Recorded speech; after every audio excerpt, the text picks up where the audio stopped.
Hello दोस्तों, स्वागत है आपका हमारे चैनल स्मार्ट एजुकेशन क्लासेस में। तो देखिए, आज हम आपके लिए हमने जैसा कहा था कि हम एक एक करके सभी सब्जेक्ट अपने कवर करेंगे। तो आज जो है आपका हम हिंदी में क्या आपका वर्णमाला टॉपिक रहने वाला है, ठीक है। और ये आपकी जो क्लासें रहेंगी वो किन किन एग्जाम के लिए महत्वपूर्ण रहने वाली हैं।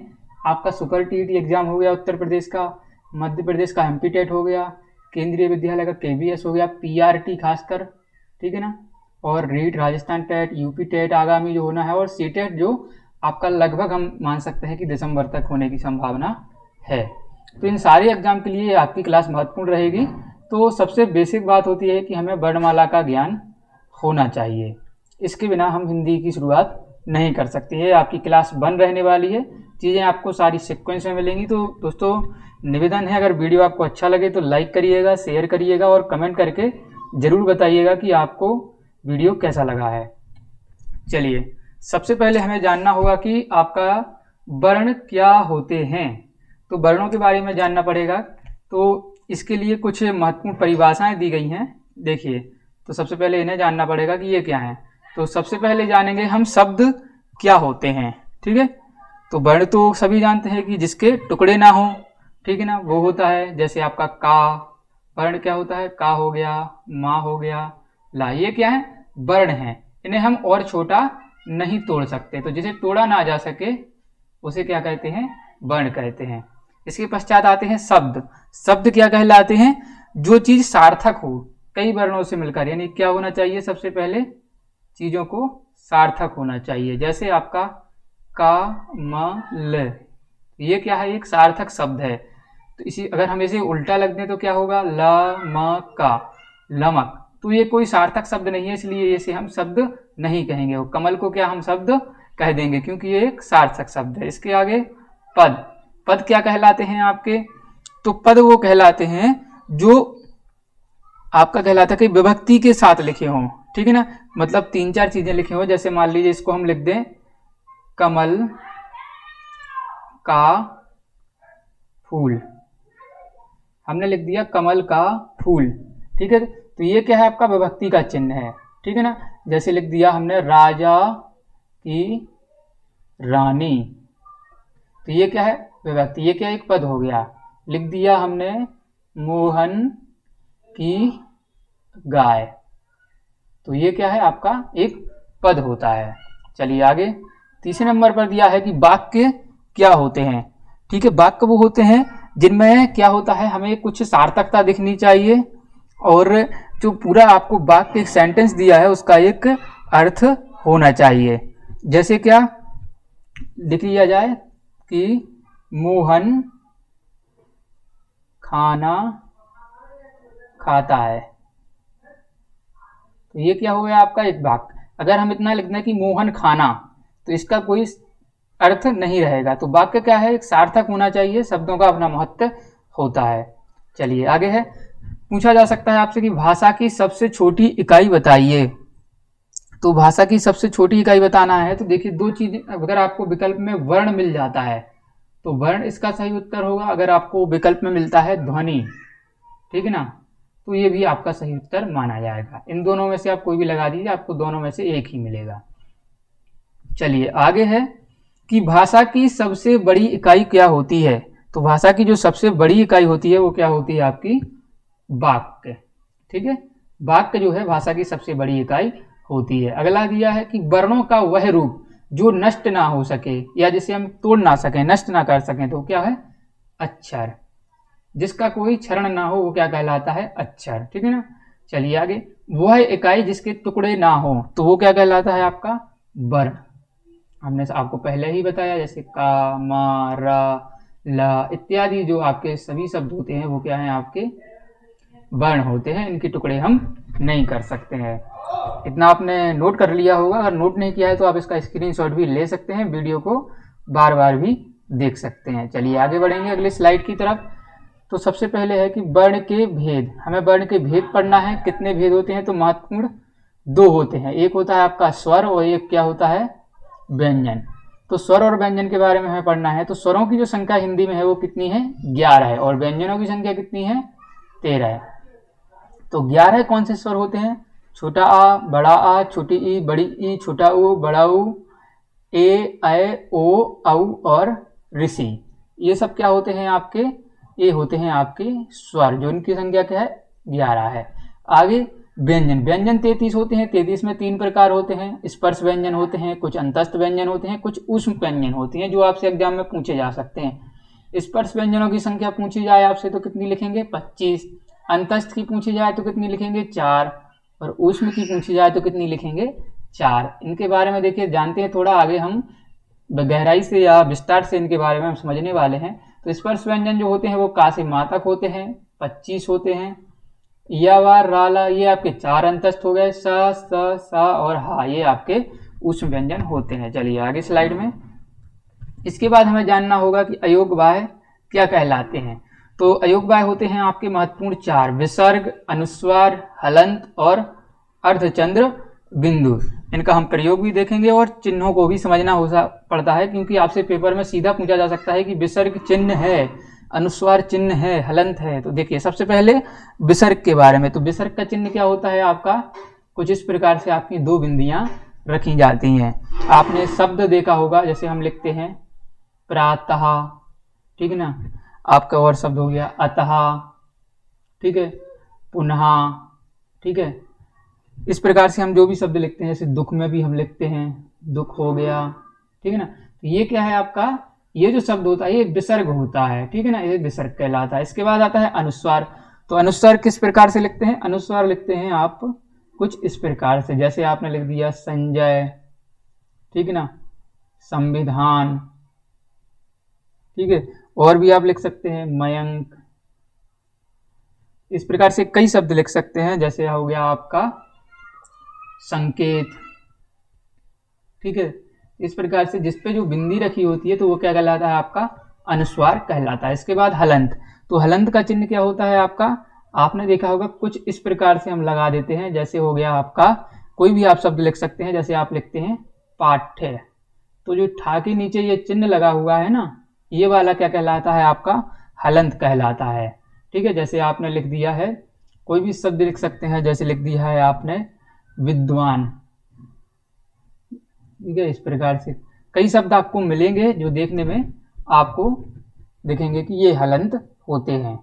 चलिए आगे है आपका अर्धचंद्र बिंदु। तो इसको सभी जानते हो, अर्धचंद्र बिंदु को जिस प्रकार से होता है, जैसे आपने लिखा आंख, ठीक है, आपने लिखा मुख, और भी कई शब्द होते हैं, जैसे आपने लिख दिया गांव, लिख दिया, ये सभी क्या है आपके जो हैं अर्धचंद्र बिंदु होते हैं। चलिए आगे बढ़ेंगे। अब हम आते हैं अपने मेन टॉपिक पर, जो है आपका स्वर। तो देखिए स्वर क्या होते हैं, स्वर होते हैं आपके जो स्वतंत्र ध्वनि हो, इनकी क्या हो स्वतंत्र ध्वनि हो, अर्थात जिनका उच्चारण करने के लिए हमें किसी अन्य की सहायता न लेनी हो, ठीक है ना, जो पूर्ण रूप से स्वतंत्र होते हैं वो आपके स्वर कहलाते हैं।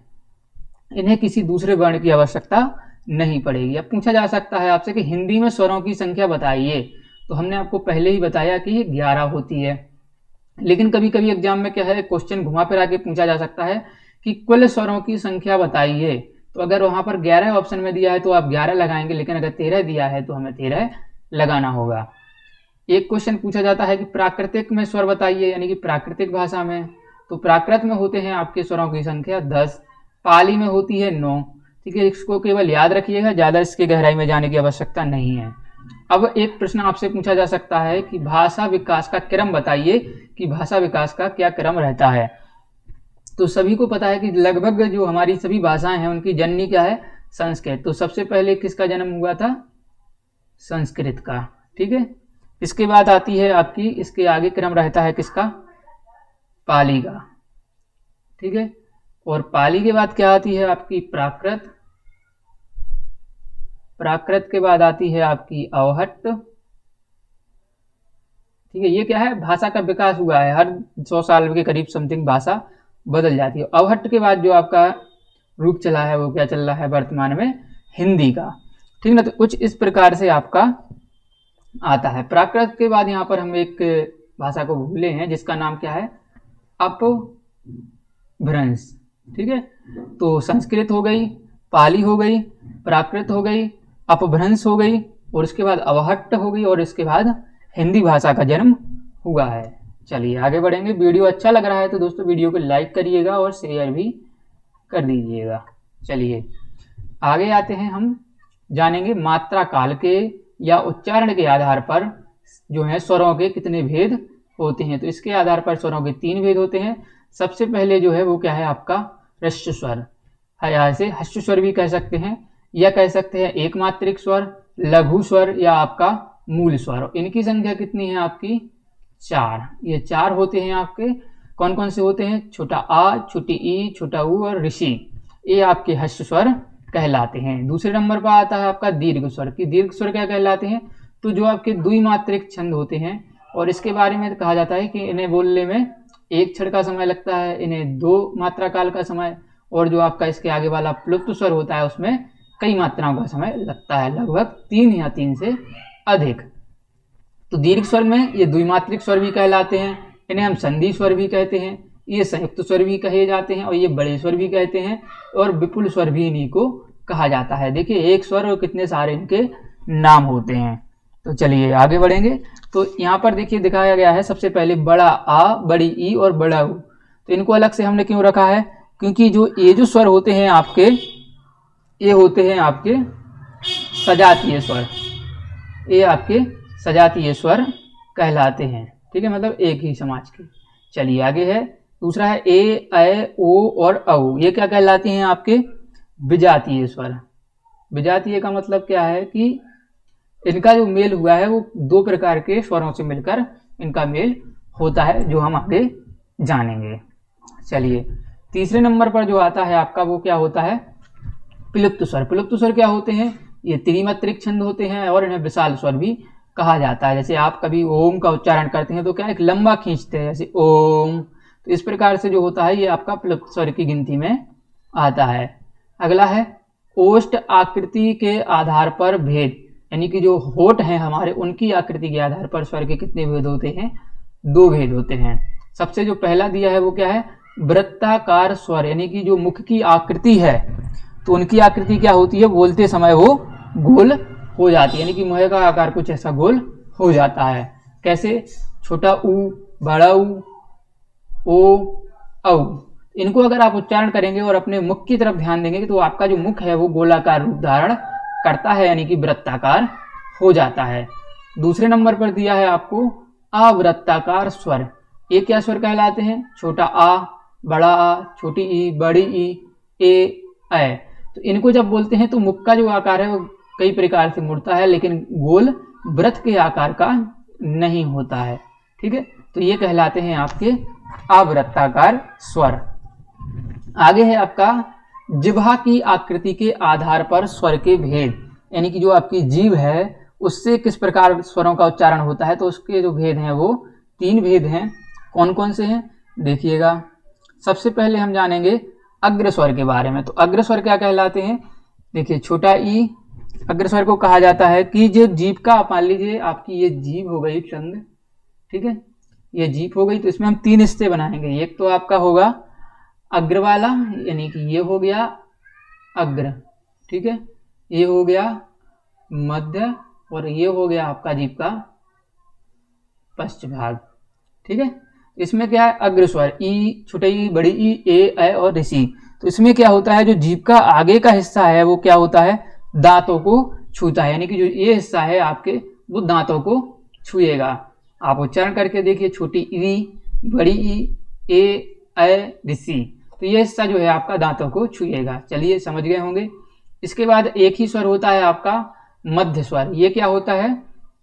जब जो आपकी जीभ है वो क्या है? मध्य का हिस्सा वो ऊपर की ओर उठेगा। जैसे आपने बोला आ, तो जो बीच का भाग है ये वाला, ये आपका देख पा रहे होंगे आप, तो ये क्या होगा? ऊपर की ओर उठेगा। चलिए तीसरे नंबर पर आता है आपका पश्च स्वर। पश्च स्वर में क्या होता है? जो पीछे का हिस्सा है वो आपका ऊपर की तरफ, ये वाला जो हिस्सा है ये आप देख पा रहे होंगे, ये आपका ऊपर की ओर उठेगा। जो पश्च स्वर कौन से होते हैं? बड़ा आ, ऊ, छोटा ऊ, बड़ा ऊ, ए और औ, ओ और औ, ये आपके होते हैं पश्च स्वर। समझ आ गया होगा आपको। अगर कोई भी दिक्कत आती है तो कमेंट में लिख दीजिएगा। इसके बाद हम बढ़ते हैं आपके व्यंजन के भेद, व्यंजन के भेदों की तरफ व्यंजन को पढ़ना है हमारे लिए। तो सबसे पहले हम जानेंगे कि आपके स्पर्श व्यंजन क्या कहलाते हैं। ठीक है, तो हम स्पर्श व्यंजनों के बारे में पढ़ रहे हैं।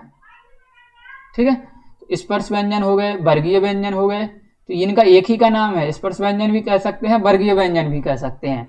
और इनकी संख्या क्या है, 25 संख्या हमने पहले ही पढ़ा था, जो का से लेकर आपके माँ तक होते हैं। ठीक है, कैसे होते हैं, इसमें सबसे पहले तो वर्गों की संख्या पूछी जाती है, तो वो कितनी होती है, पाँच, का वर्ग, चा वर्ग, टा वर्ग, ता वर्ग और पा वर्ग, ये आपके 5 वर्ग होते हैं।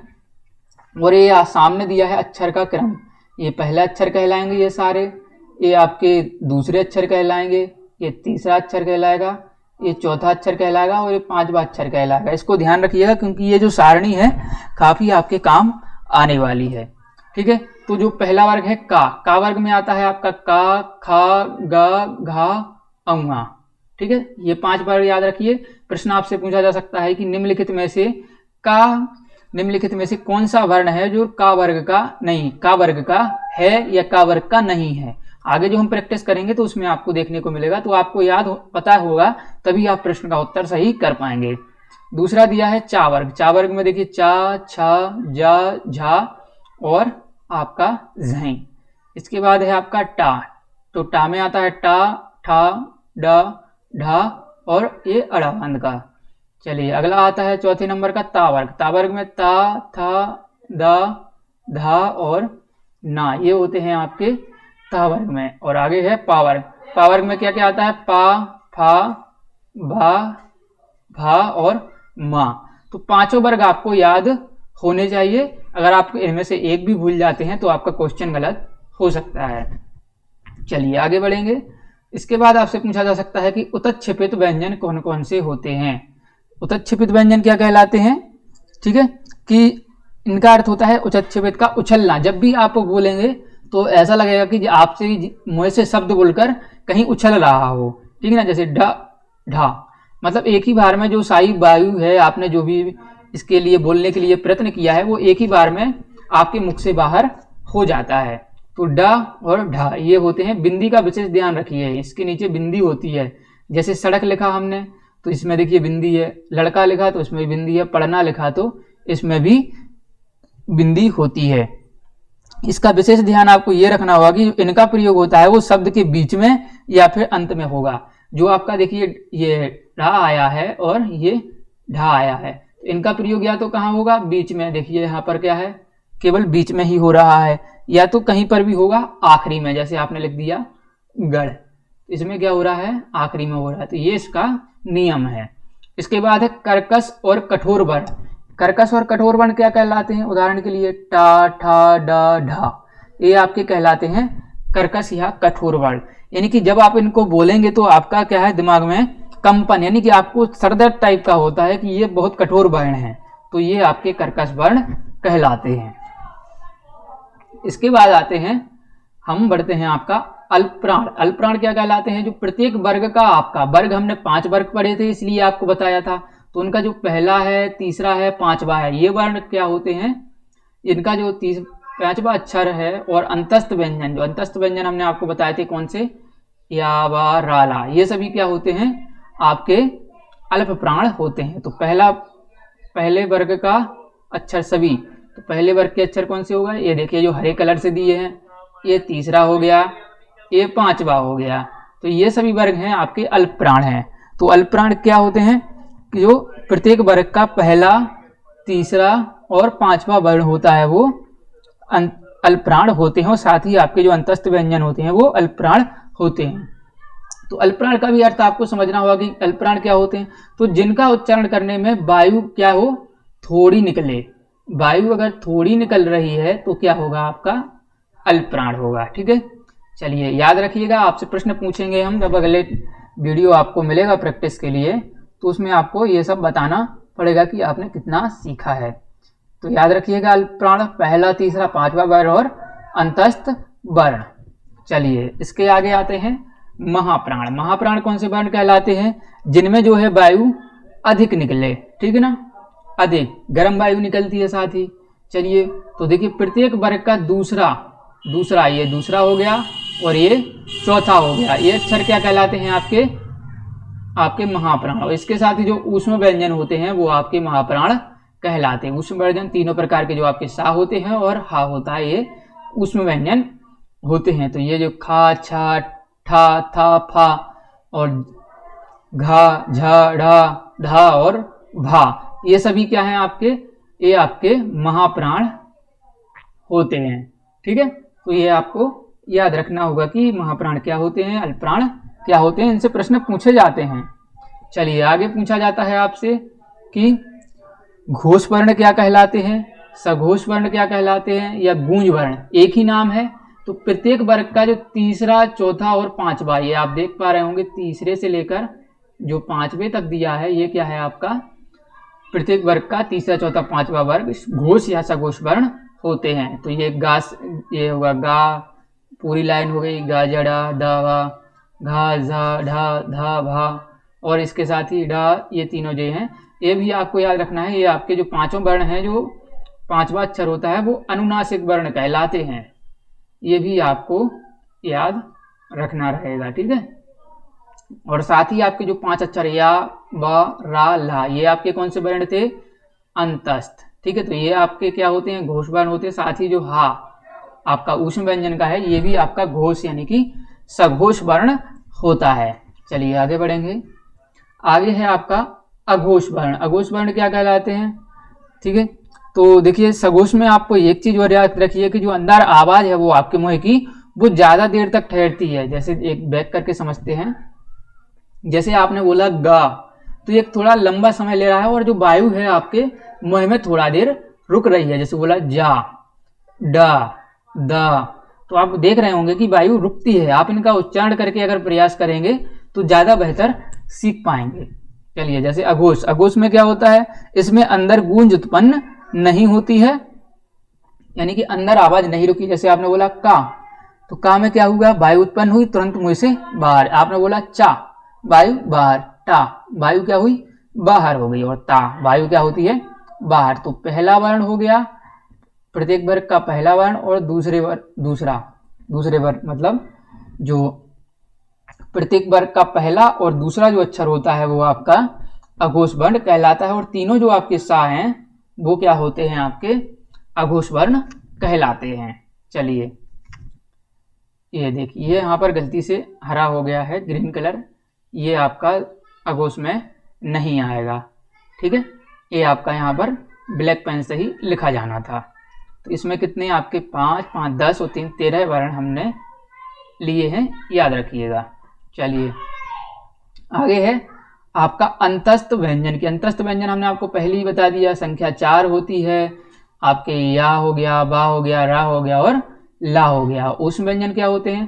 स, सह, सह और हा, ये आपके ऊष्म व्यंजन होते हैं। संयुक्त व्यंजन कौन से कहलाते हैं? आपके 4 होते हैं, छ, त्र, ज्ञ और श्री। तो इनके बारे में थोड़ा जान लेंगे, किससे मिलकर बनते हैं, पूछा जा सकता है। तो इसका देखिए का और आपका ये हो गया पा वाला सा, तो बराबर आपका बनता है छा। जैसे आपका हम शब्द लिख सकते हैं क्षत्रिय। ठीक है, तो ये सा याद रखिएगा, आपसे पेपर में यही सा आपको कंफ्यूज कर देगा। त्रा किससे बनता है? ता तरवल का प्लस आपका रा बराबर छात्र। ठीक है, इस प्रकार जा, तो जा किससे बनेगा आपका? जा, ये देखिए हलंत लग रहा है यहाँ पर, यानी कि अक्षर आधा है, और झई से ये क्या होगा आपका? जैसे आप कोई भी शब्द लिख दीजिए, जैसे विज्ञान, ठीक है, ज्ञान। सरा किससे बनता है आपका? ये हो गया सिटी वाला सा और रा बराबर, जैसे आप लिख दीजिए श्री देवी। ठीक है, ये वो फिल्मों वाली श्री देवी नहीं है।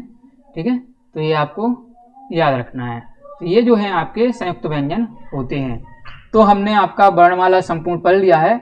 अगर जो भी चीज़ आपको समझ नहीं आई है तो वो आप कमेंट करके बताइएगा, वीडियो द्वारा देखिएगा, क्योंकि अगर आप पहली बार पढ़ रहे होंगे तो आपको चीज़ें समझना थोड़ा आसान, थोड़ा या कठिन भी लग सकता है।